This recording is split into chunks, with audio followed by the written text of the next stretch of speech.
প্রিয় লিসেনার, আপনারা শুনছেন হৃদয় ক্যানভাস। হৃদয় ক্যানভাস আপনাদের ভালোবাসার ঘটনা শেয়ার করে থাকে। আপনার জীবনেও এমন কোনো ভালোবাসার ঘটনা থেকে থাকলে আমাদের সাথে শেয়ার করবেন। তো আমরা ঘটনায় চলে যেতে চাই। তো আজকে যে ঘটনাটি সেটি লিখেছেন রাজশাহী থেকে মিলন ভাই। মিলন ভাইয়ের যে ঘটনাটি সেটি আমি এর আগেও পড়েছিলাম। তিনি আসলে একটি ভালোবাসার কেন্দ্রিকটা শুরু হয় স্কুল জীবন থেকে। তার দারুণ মুহূর্ত তিনি আমাদের সাথে শেয়ার করেছেন। তো আমি কথা না বাড়িয়ে আগে ঘটনাটি পড়ে শোনাতে চাই। তো মিলন ভাই এভাবে লিখিয়েছেন, ভাই জীবনটা পুরোই ধ্বংস করে রেখে দিয়েছে। কখনো ভাবিনি যে জীবনের সাথে এমন কিছু ঘটে যাবে। জীবন যেন আমার এক মুহূর্তের জন্য থমকে যায়।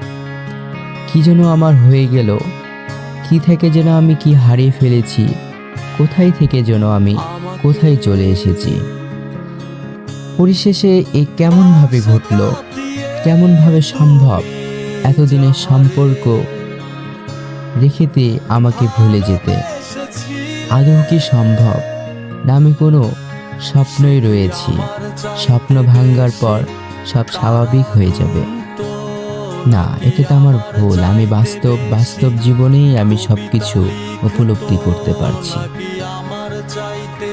ভাই আমি তাকে নিজের জীবনের সর্বোচ্চটা দিয়ে ভালোবেসেছি। তার কাছ থেকে কিছু পাওয়ার আশায় নয়, তাকে ভালোবাসা দিবার আশায়। হয়তোবা আমি একটু লোভী ছিলাম তার ভালোবাসা পাবার। তাকে আমি বড়ই তাগিদ দিতাম দেখা করবার, তবে তা আমার চাহিদা ছিল। তার কাছে চাইতাম তার একটু মুখের ভালোবাসায়। তবে সে বুঝতো কি আমার এই হৃদয়ের জল্পনা কল্পনার কথা? তার হয়তোবা সে মানুষের হৃদয়ে তার ভিতর ছিল না।